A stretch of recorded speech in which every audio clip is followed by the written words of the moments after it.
A mother and her daughter vanished during what was supposed to be a straightforward Amazon jungle tour, swallowed whole by the rainforest with no trace left behind. But 9 weeks later, during a desperate search mission, her husband uncovers something shocking, a discovery that changes everything. The humid air of the Amazon jungle clung to Jordan Hart's skin like a second layer as he trudged through the dense foliage.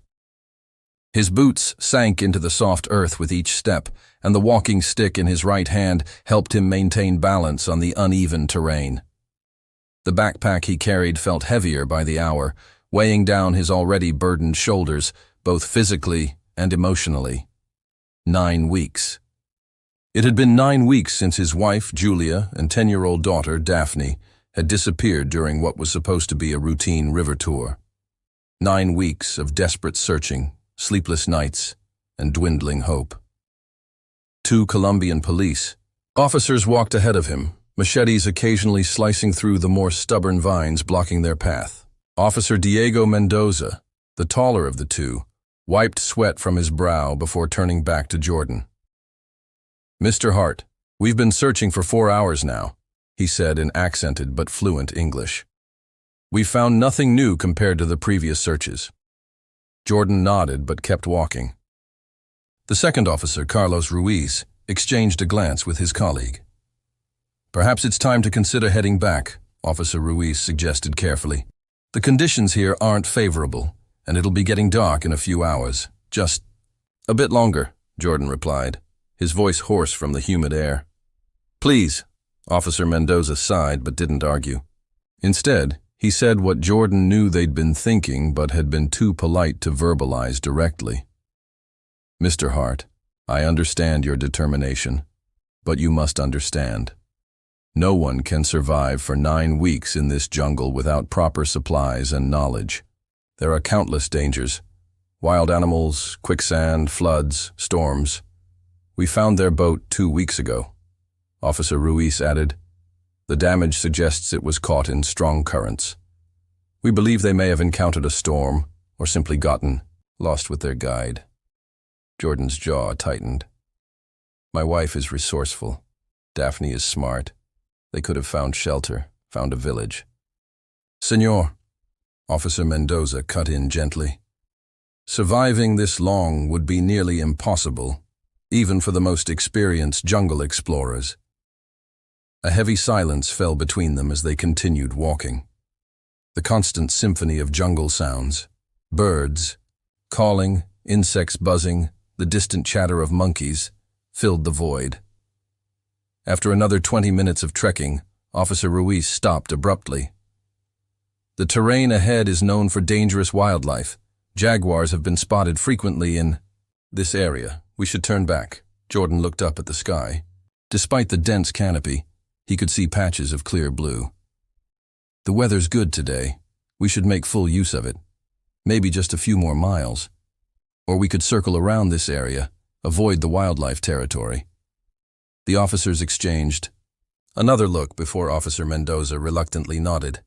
"We'll continue, but only if you agree to one condition. If we smell animal urine or waste, or if we hear suspicious noises, we leave immediately. No arguments."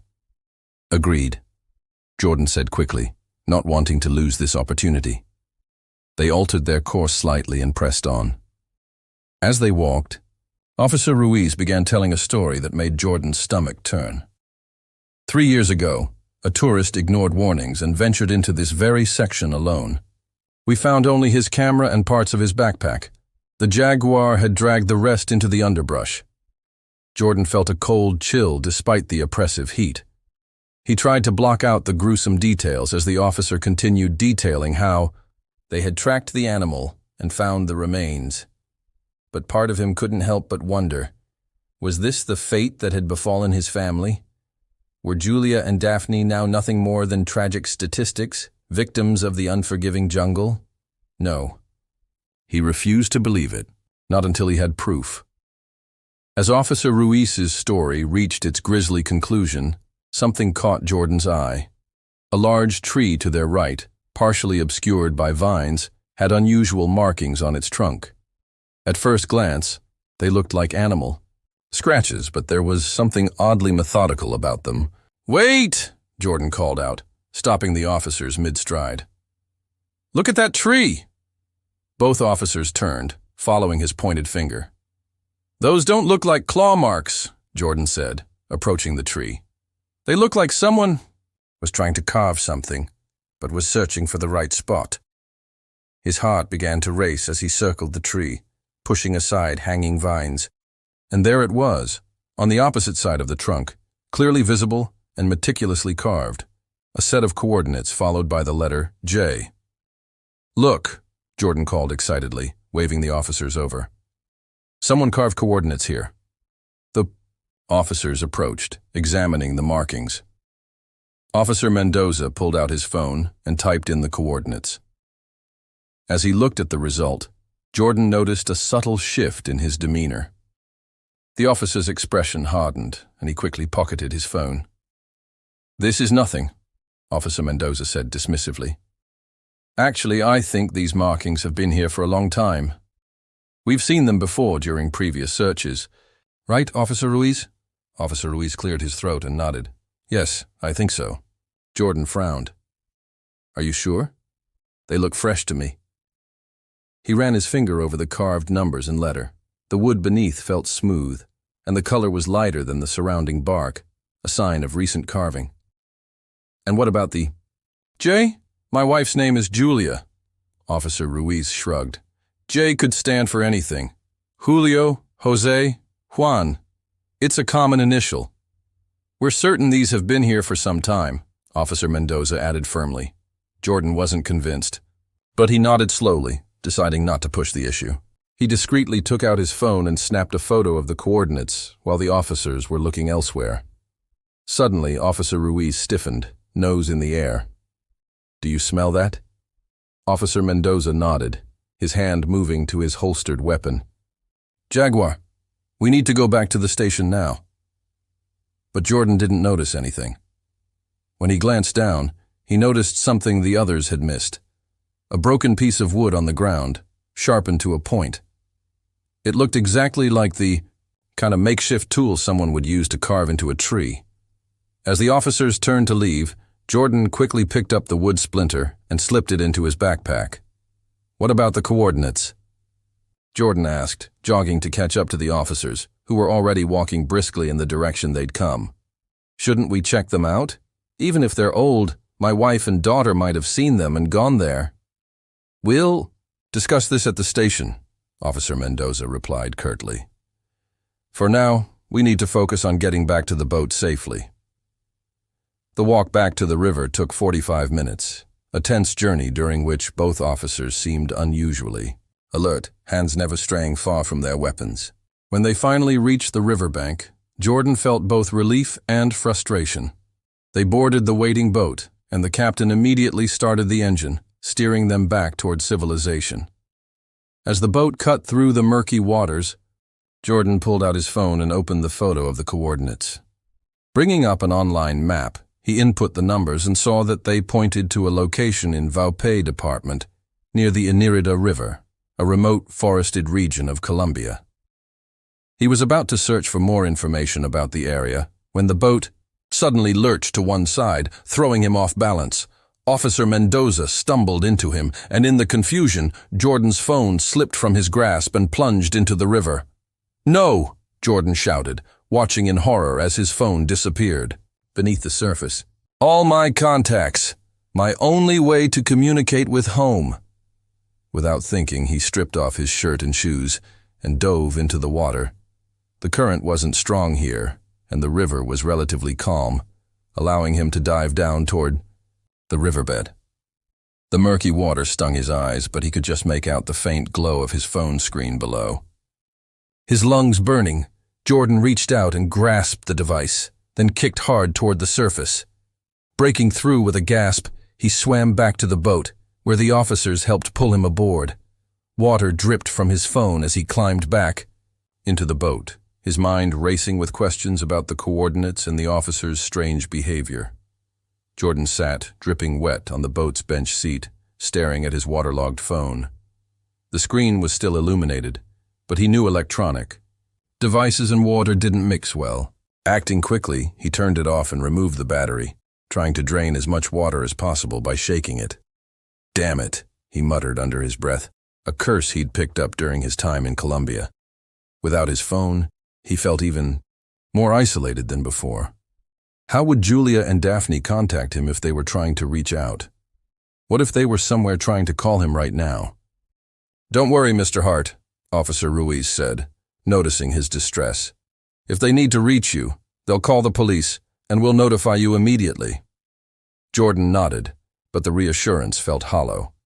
He knew that without access to his phone, he also couldn't check the coordinates again without having to ask the officers.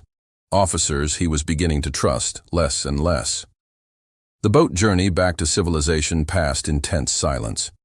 When they reached the dock, they transferred to a waiting jeep and drove to the police station in Mitu. Upon arrival, Officer Mendoza directed Jordan to a waiting room. "Please wait here while we discuss our next steps."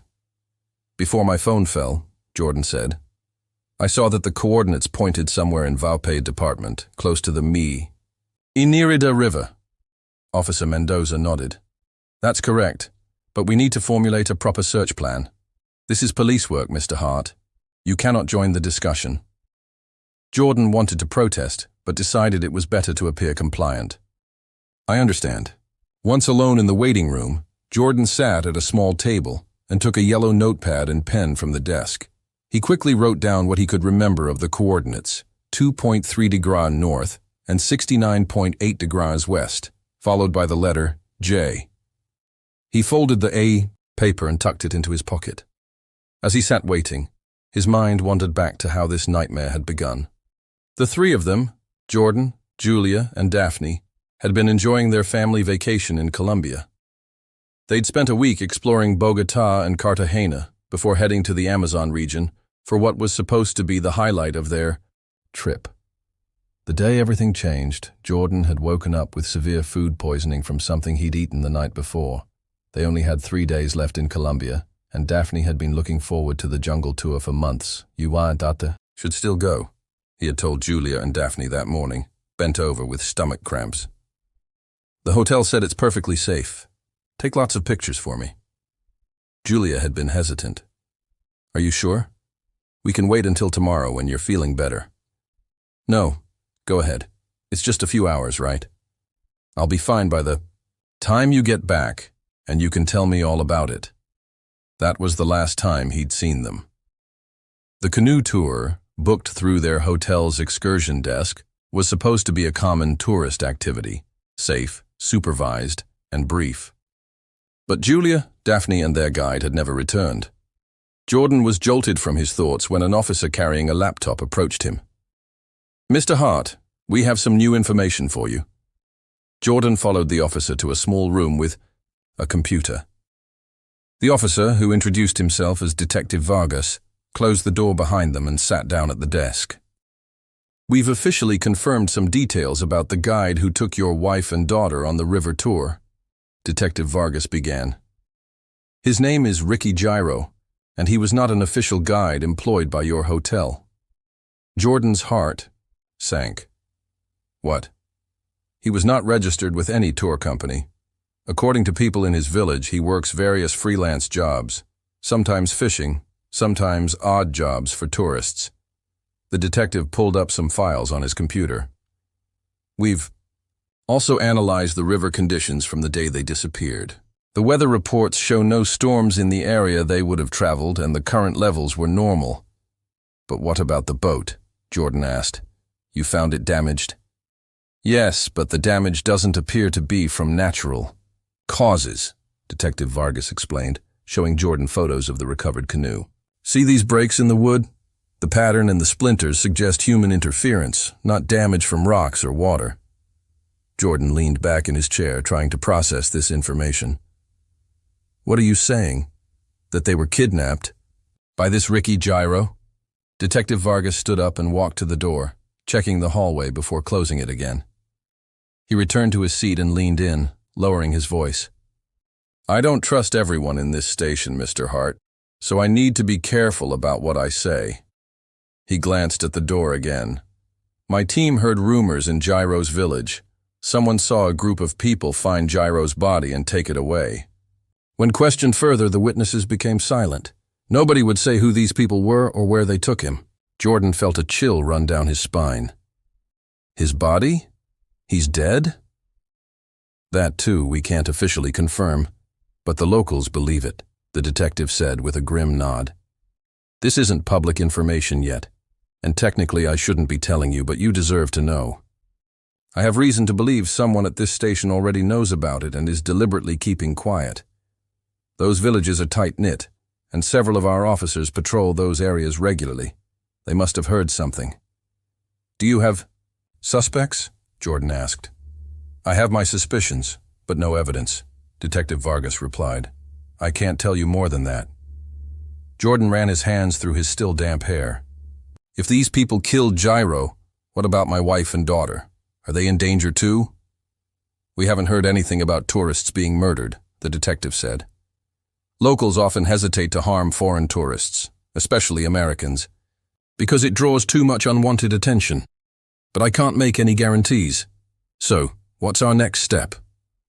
Jordan asked, desperation creeping into his voice. I found coordinates carved into a tree, but my phone's ruined. The officers I was with, Mendoza and Ruiz, they acted strange when they saw it. Detective Vargas's eyebrows rose. Mendoza and Ruiz were with you today. Their behavior confirms my suspicions. Jordan pulled out the note from his pocket. I wrote down what I could remember of the coordinates. When I searched them, they pointed to somewhere in Vopay Department. The detective took the paper and typed the partial coordinates into his computer. After a moment, he frowned. This entire area is vast, remote jungle, he said, pointing to a large green section on the map. Parts of it are known for illegal trafficking and drug routes. If these coordinates are significant, it would explain why those officers were acting suspiciously. Jordan studied the detective's face, trying to determine if he could trust him. Detective Vargas, can I trust you? I can't vouch. For myself, Mr. Hart. If I did, you probably wouldn't believe me, the detective replied honestly. He turned his computer screen toward Jordan. But I can show you my record. These are the corruption cases I've handled in the past 5 years. 17 officers from this region alone, all serving time now. He met Jordan's gaze steadily. You'll have to decide for yourself if you want to trust me or not. Jordan studied the case files on Detective Vargas's screen, noting the meticulous documentation of corruption investigations. Something in the detective's straightforward manner and willingness to show his credentials resonated with Jordan. If he couldn't trust this man, he couldn't trust anyone in this country. I trust you, Jordan said finally. Detective Vargas nodded, satisfaction flickering across his face. Good. Now listen carefully. We cannot simply go to these coordinates without a proper plan. The area is dangerous, not just because of the jungle, but because of who controls it. If we encounter armed traffickers, it could end badly for all of us. So, what do? My family could be there. I'll send some of my trusted men to join the search expedition that Mendoza and Ruiz are planning. They'll keep an eye on things and protect you if necessary. You're not coming yourself? Jordan asked, disappointed. The detective shook his head. My presence would raise too many alarms. Everyone in this station knows my reputation.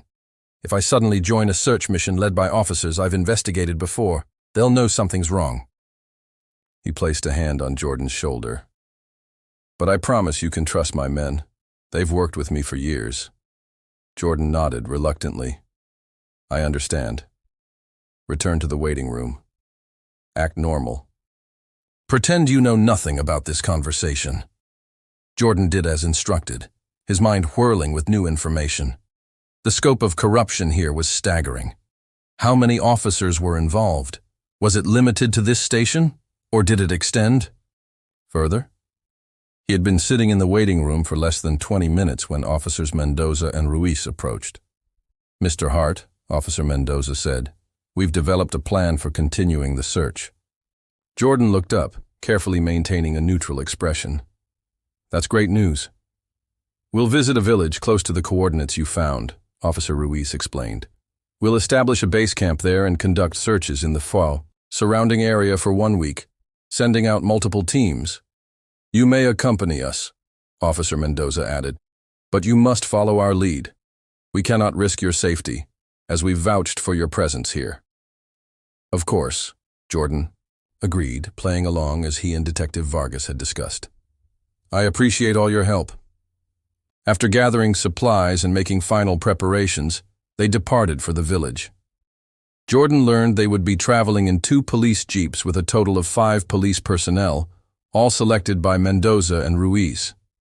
Detective Vargas had whispered to him before leaving that a backup team of his trusted officers would arrive later without the others knowing. The journey to the village, Puerto Esperanza they called it, took nearly 3 hours over rough, barely passable roads. The dense jungle occasionally gave way to small clearings, but mostly they traveled through tunnels of green, the road nothing more than tire tracks through the wilderness. By the time they arrived, Jordan felt nauseated from the constant bouncing and swaying of the vehicle. Officer Ruiz noticed his discomfort and offered him a pill. For the nausea, he explained. Many tourists get carsick on these roads. Jordan took the pill but didn't swallow it, palming it instead. His trust in these officers had evaporated completely. Puerto Esperanza was little more than a collection of wooden structures nestled along the riverbank. Children played in the dirt streets, and a few older men lounged in the shade, watching the police vehicles with disinterest. No one greeted them or seemed particularly welcoming. The locals here are cautious with strangers, Officer Mendoza explained as they unloaded their equipment. Don't take it personally. Jordan was led to his accommodation, a small room in a local family's home. The space was spare but clean, with a narrow bed, a small table, and a wooden chair. The family that owned the house barely acknowledged him, their faces expressionless as Officer Ruiz explained the arrangements. It's getting dark, Officer Mendoza said. We'll begin our search early tomorrow morning. Get some rest. Mr. Hart. Left alone, Jordan set the pill on the table, still unwilling to take any medication from the officers. His nausea gradually subsided as he sat quietly, trying to calm his racing thoughts. The room grew darker as night fell, the only light coming from a small oil lamp on the table. No electricity here, Jordan realized. He stretched out on the bed, not expecting to sleep, his mind too full of worry and suspicion. Every creak of the wooden house made him tense. Every distant voice made him wonder if it was Julia or Daphne. Were they close? Were they still alive? The questions tormented him as he lay in the unfamiliar darkness. He must have drifted off despite his anxiety, because the next thing he knew, he was startled awake by the slight squeak of his door opening. In the dim light, he saw a shadowy figure slip into his room. Before he could react, the intruder lunged at him, pressing a pillow over his face. Jordan thrashed wildly, trying to throw off his attacker, but the man was powerful, his grip like iron. Jordan clawed at the man's arms, fighting desperately for air. But then he felt another set of hands grabbing his legs and arms, pinning him down. 2 attackers working together. He continued to struggle, his lungs burning, spots dancing in his vision. His strength began to wane, his movements becoming weaker and more uncoordinated. The last thing Jordan heard before losing consciousness was one of the men whispering in Spanish, "Make sure he doesn't wake up until we reach the camp." Then darkness claimed him. Consciousness returned to Jordan in waves, his mind rising from darkness into a hazy twilight of awareness. His head throbbed, and his mouth felt dry as sandpaper. He tried to move, but found his limbs heavy and uncooperative. As his vision cleared, he realized he was in a dimly lit space, the only illumination filtering down from above through what appeared to be metal bars. A prison cell. He was lying on a dirt floor, damp and cold against his skin. Jordan forced himself to sit up, ignoring the wave of dizziness that washed over him. Looking up, he could see people walking on a level above him, their shadows crossing the bars that separated his underground prison from the world above. "Hello?" he called out, his voice weak. "Is anyone there? I need help." In response, something small and hard, a stone, came flying through the bars, landing painfully on his shoulder. "Hey!" Jordan shouted again. Another stone followed, this one narrowly missing his head. "It's no use," a voice spoke from the darkness behind him. "They'll just keep throwing stones if you make noise." Jordan whirled around, heart pounding. He hadn't realized he wasn't alone. As his eyes adjusted to the withheld, he made out the silhouette of a man sitting against the far wall of the cell. "Who are you?" Jordan asked, his voice lowered. The man shifted, moving into a patch of light. He appeared to be in his 30s, with the weathered complexion of someone who spent much time outdoors. His clothes were torn and dirty, his face bruised. "My name doesn't matter here," the man replied in accented English. "We're both in the same situation, prisoners in their drug lab." "Drug lab?" Jordan repeated. "What drug lab? Where are we?" The man laughed bitterly. "You don't know. This is a cocaine processing facility hidden deep in the jungle where authorities can't find it, or won't look." His emphasis on the last 3 words was unmistakable. "But there were police with me," Jordan said, confusion clouding his thoughts. "We came to a village." "Police?" The man laughed again, the sound hollow and mirthless. "Those weren't real police. Or maybe they were. It doesn't matter. Many police here work for the cartels. They're paid well to look the other way or sometimes to deliver people like you." Jordan's blood ran cold as the realization sank in. The corrupt officers had never intended to help him find his family. They had delivered him straight into the hands of their criminal associates. "Wait," Jordan said, studying the man more closely. Are you Ricky Gyro?" The man's eyebrows rose in surprise. "How do you know my name?" "I'm Jordan Hart. My wife Julia and daughter Daphne were with you on a river tour 9 weeks ago. All of you disappeared." Recognition dawned in Gyro's eyes. "You're Julia's husband, the American." "Yes." Jordan moved closer. "Do you know where they are? Are they alive?" Gyro nodded slowly. "I've heard their voices here some days. They walk above us near the prison bars." He gestured upward. "But it's been 3 days since I last heard them. These people are always moving prisoners around. I don't know where they might be now." Relief and fear battled within Jordan. His family was, or had been, alive, but they were prisoners of what appeared to be a drug cartel. "What happened that day on the river?" Jordan asked. "How did you all end up here?" Before Gyro could answer, the sound of a heavy door opening came from above. Both men looked up to see the metal grate being moved aside. A rope ladder was lowered into the cell. "Gyro, up!" a man's voice commanded in Spanish. Gyro stood, looking resigned. Jordan tried to approach the ladder too, desperate to get out and search for his family.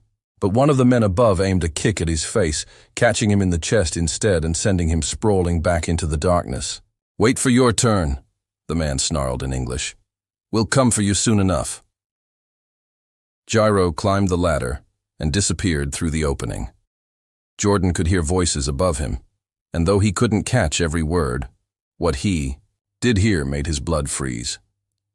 "This is your last day, Gyro," someone said. "The buyer's ready for you.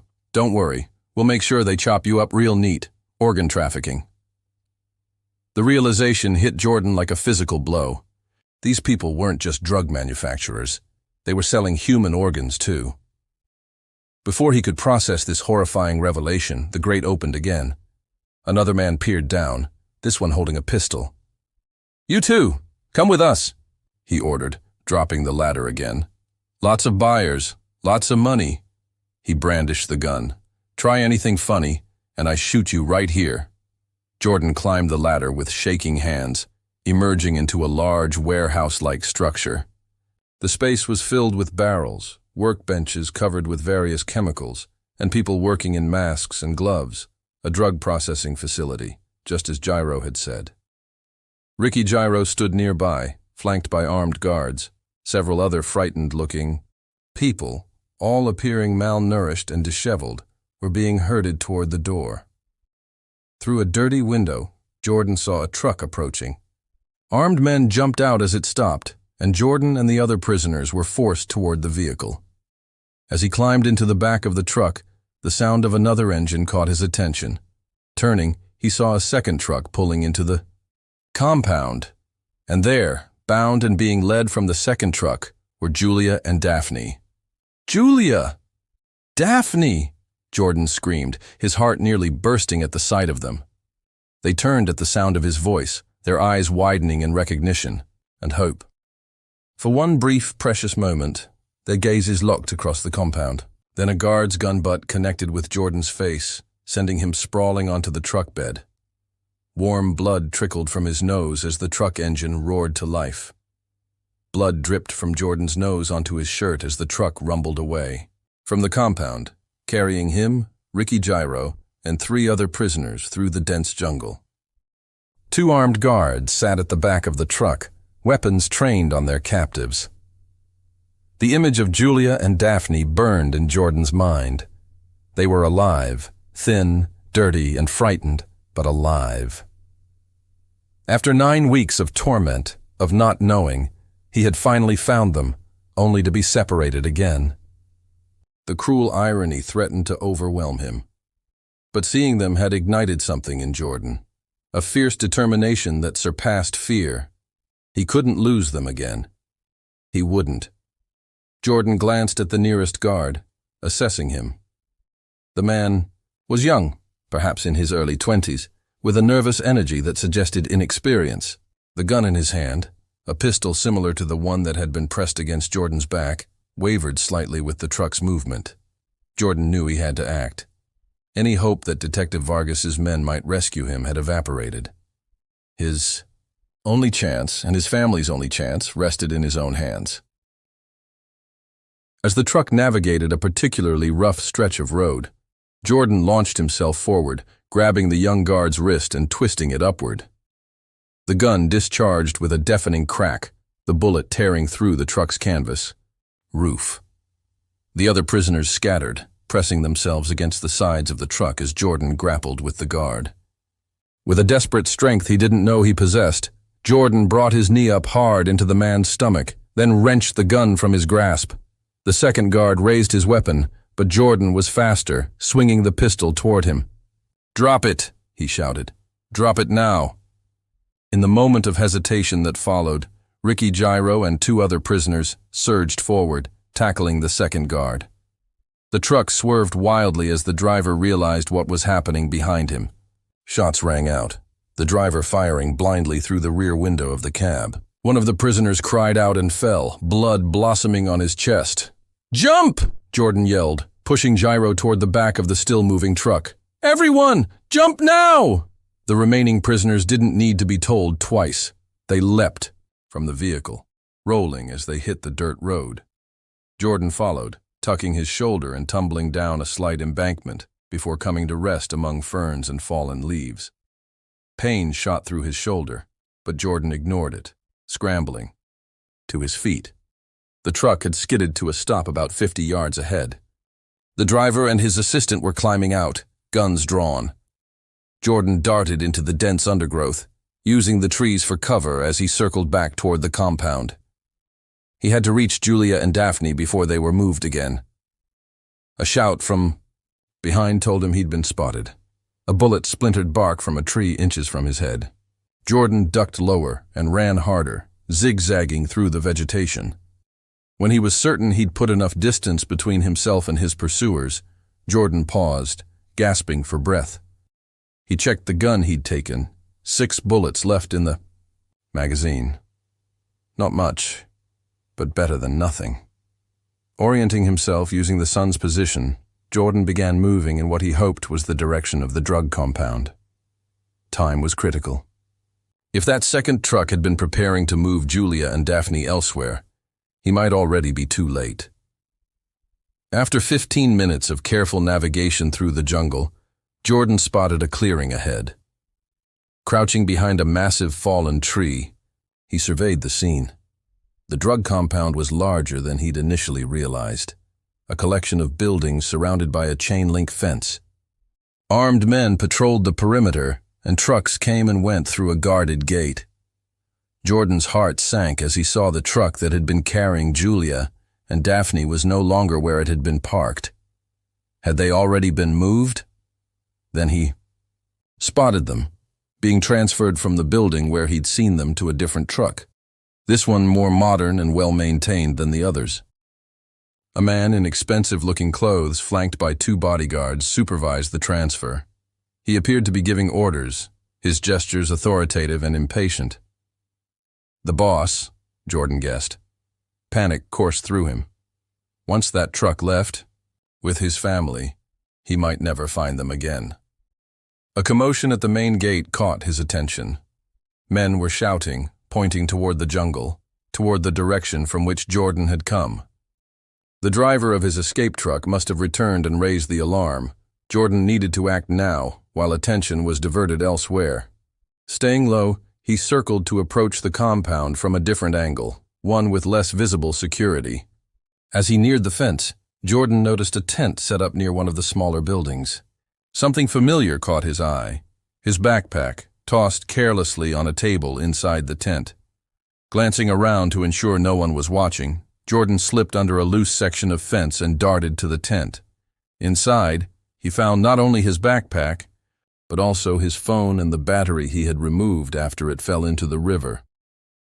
Jordan grabbed his belongings, checking quickly inside the backpack. The sharpened wood piece from the forest was still there, the one he'd found near the carved coordinates. He pocketed it, then retrieved his phone and battery. With trembling hands, he reassembled the phone and pressed the power button, hardly daring to hope. To his astonishment, the screen flickered to life, though with visible water damage clouding parts of the display. The touch sensors were erratic, sometimes responding several inches away from where he pressed. But it worked, sort of. Jordan ducked behind the building as voices approached. Through a gap in the wall panels, he watched as Julia and Daphne were loaded into the waiting truck. They looked thin and exhausted, their clothes dirty and torn. Daphne's face was streaked with tears, while Julia's expression was vacant, almost catatonic. The sight tore at Jordan's heart. What had they endured? These past 9 weeks? The truck's engine started. It was now or never. Jordan dialed the emergency number, praying the call would connect. After several agonizing seconds, an operator answered. "Emergency services. What is your emergency?" "My name is Jordan." "Hart," he whispered urgently. "I'm an American citizen. I've been kidnapped by a drug cartel in the Vaupé region. They also have my wife and daughter." He described his situation quickly, emphasizing the urgency. "Please connect me with Detective Vargas in Mitu. I believe there are corrupt police involved in this operation." "Stay on the line, sir," the operator instructed. "We'll try to trace your location." "My phone's damaged," Jordan explained. "It could die at any moment. I'll keep the line open as long as I can."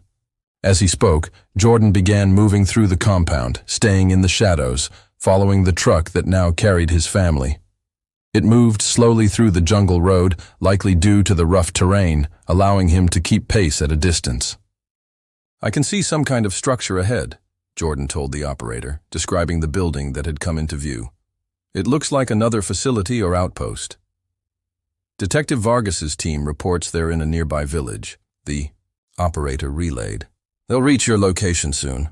The signal began to break up as Jordan moved deeper into the jungle following the truck. Static crackled through the sporadic words of the operator until finally the call died completely. Jordan was on his own again, but closer to his family than he had been in 9 weeks.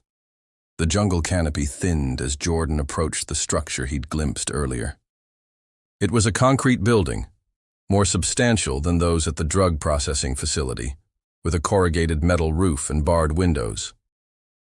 A high fence surrounded the property, with armed guards stationed at intervals along its perimeter. The Isha truck carrying Julia and Daphne had pulled up to a loading dock at the rear of the building. Jordan crouched behind a dense clump of vegetation, observing as his wife and daughter were escorted inside, still bound at the wrists. Through an open door, Jordan could see they were being taken to a room down a corridor. The guards stationed themselves outside the door, rifles held across their chests. This place was less busy than the drug compound, with fewer personnel visible. That might work to his advantage, fewer people to overcome if he attempted a rescue. But he was still significantly outnumbered, with only a pistol containing 6 bullets against what appeared to be at least 8 armed men. As Jordan considered his options, a sleek black SUV approached the compound.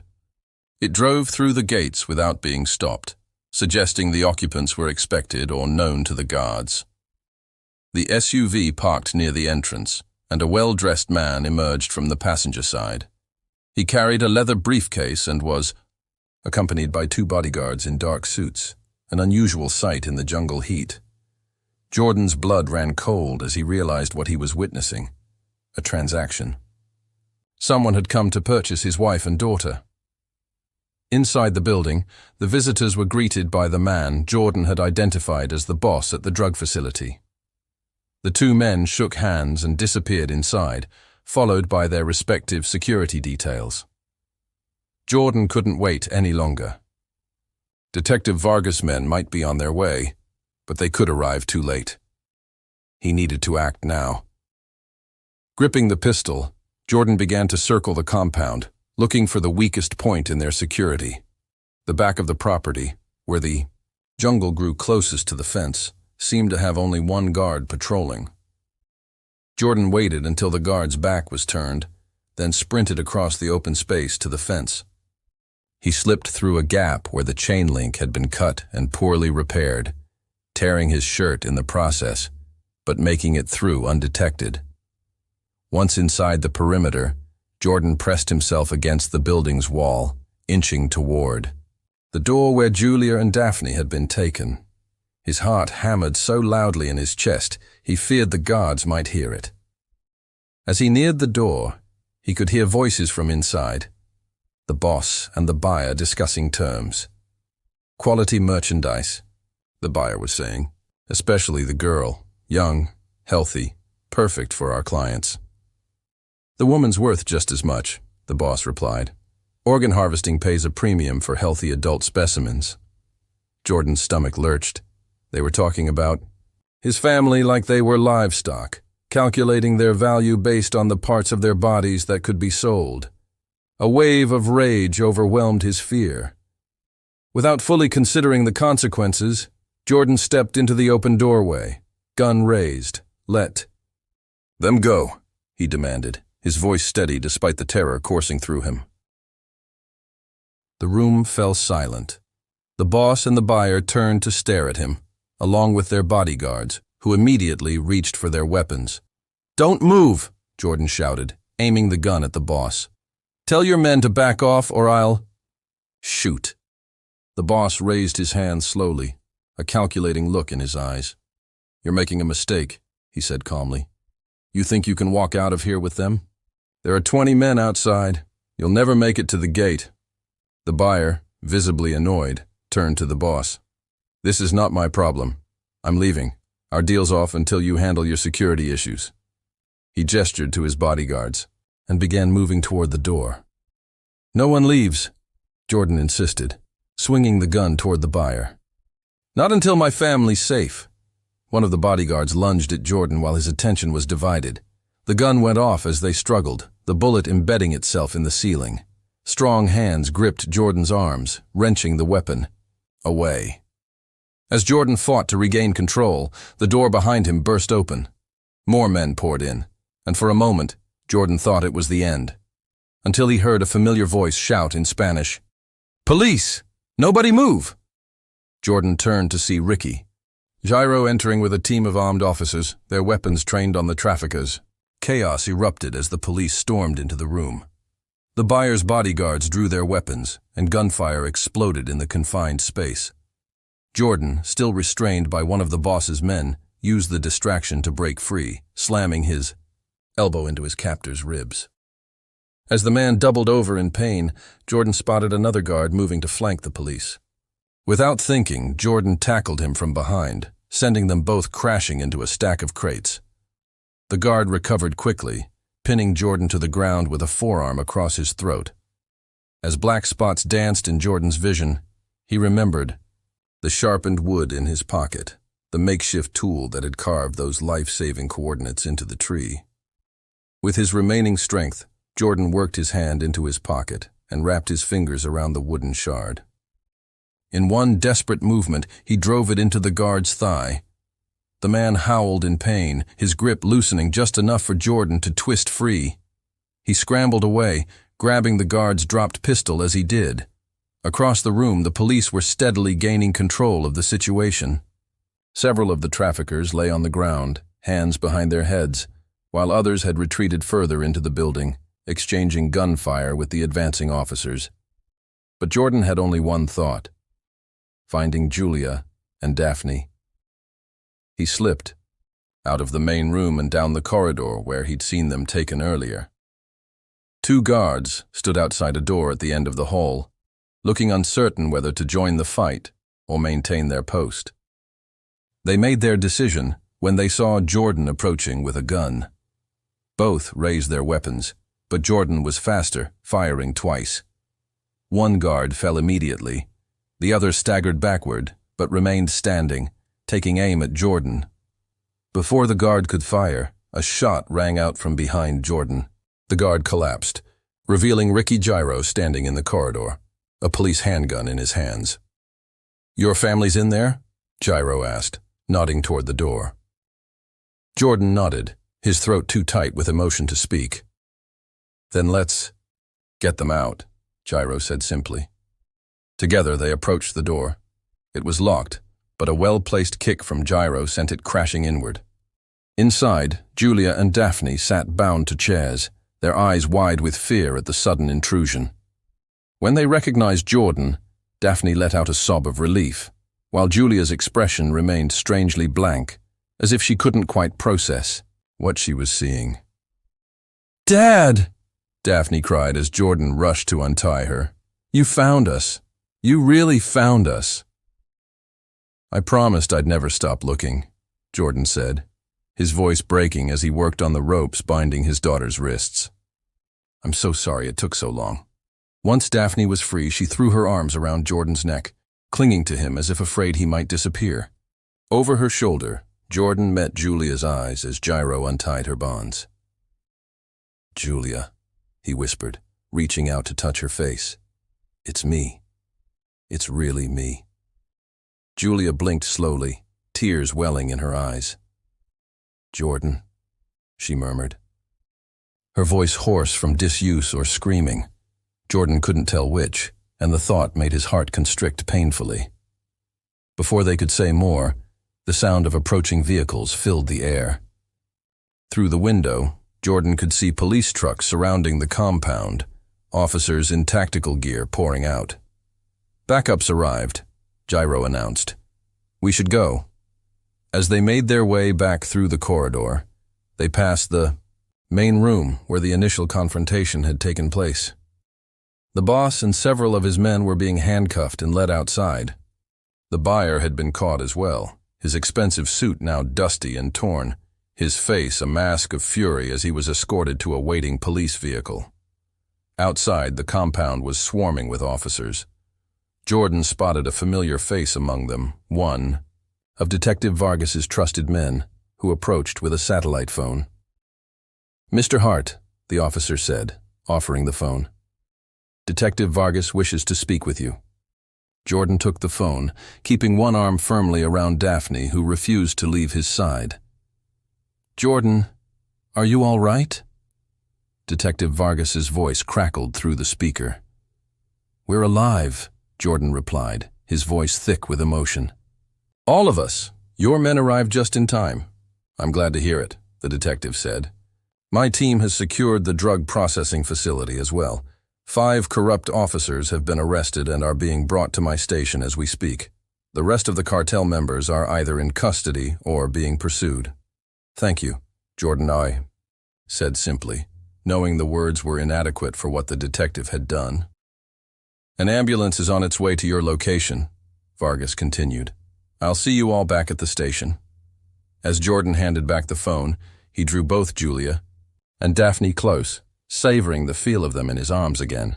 After 9 weeks of hell, they were finally together. A medic approached to check their conditions, particularly Julia, who seemed the most physically affected by their ordeal. As she was guided toward one of the waiting vehicles, Jordan noticed Ricky Gyro speaking with several officers, gesturing animatedly. Is he really helping the police? Jordan asked the officer beside him. Gyro, the officer replied. Yes, after he escaped the truck with you, he found one of our patrols and led them back. Jordan nodded, making a mental note to thank the man properly when things calmed down. Whatever Gyro's initial motives might have been, he had helped save their lives in the end. As the convoy of vehicles prepared to depart, Jordan held Daphne's hand tightly, unwilling to let go even for a second. They climbed into one of the medical transport vehicles with Julia, beginning the long journey back to civilization. The nightmare wasn't over. The physical and emotional scars would take time to heal, but they were alive, and they were together. For now, that was enough. The sterile white walls of the hospital room in Me Too were a stark contrast to the green jungle that had been their prison for so long. Jordan sat in an uncomfortable plastic chair between two beds, Julia in one, Daphne in the other, both sleeping peacefully under the influence of mild sedatives administered by the doctors. Their physical conditions, while serious, weren't as dire as Jordan had feared.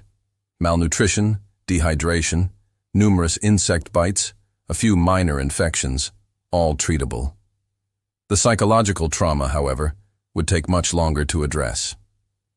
A soft knock on the door pulled Jordan from his thoughts. Detective Vargas entered, looking tired but satisfied. "How are they?" the detective asked quietly, nodding toward the sleeping figures. "Stable," Jordan replied. "The doctors want to keep them for observation for a few days. Then we can fly home to the States." He ran a hand through his hair, which was still matted with jungle debris. "I can't thank you enough for what you did. Without your help..." Vargas waved away the gratitude. "I was doing my job, Mr. Hart. The job I swore to do when I became a police officer." He pulled up a chair and sat beside Jordan. "I thought you might want an update on the situation." Jordan nodded, careful not to disturb Daphne, whose hand was still clutched in his even in sleep. "We've dismantled a significant operation," Vargas began. "Not just the drug processing facility, but a human trafficking network that extended into 3 countries. The man who came to purchase your family was a broker for a larger organization that specializes in organ harvesting." He glanced at Daphne and chose not to finish the sentence. Jordan swallowed hard. "And the corrupt officers? All 5 are in custody and facing substantial prison sentences. We found evidence linking them to at least a dozen similar cases. Tourists who disappeared in remote areas, locals who were never reported missing. This may be the largest corruption case in the department's history." "What about Ricky?" "Gyro?" Jordan asked. "I still don't understand his role in all this." Vargas sighed. "We've spent considerable time questioning him. His story's complicated. He admits he's not a hotel employee, but a petty thief who occasionally posed as a guide to rob tourists." Jordan's expression hardened. "He put my family in danger." "Yes, but not intentionally in this case," Vargas explained. "According to Gyro, he was planning to take your wife and daughter on a short detour, rob them of their valuables, and return them to the hotel, frightened but unharmed. He's done it before, but something went wrong," Jordan guessed. "He wasn't familiar with that particular river route." Vargas nodded. "He took a wrong turn and accidentally entered territory controlled by the cartel. They were witnesses to operations that no outsider should see. The cartel took all 3 prisoner. And then what happened? Gyro claims he tried to make a deal with the cartel. They sent him back to the village as a test to see if he would alert authorities. But by then, you had already reported your family missing, and police were searching the area. The corrupt officers, Jordan said, the pieces falling into place. Exactly. They saw Gyro return alone and realized what had happened. They captured him and sent him back to the cartel, convincing them he needed to be eliminated before he could reveal your family's whereabouts. That's how he ended up in that underground cell with you, awaiting organ harvesting.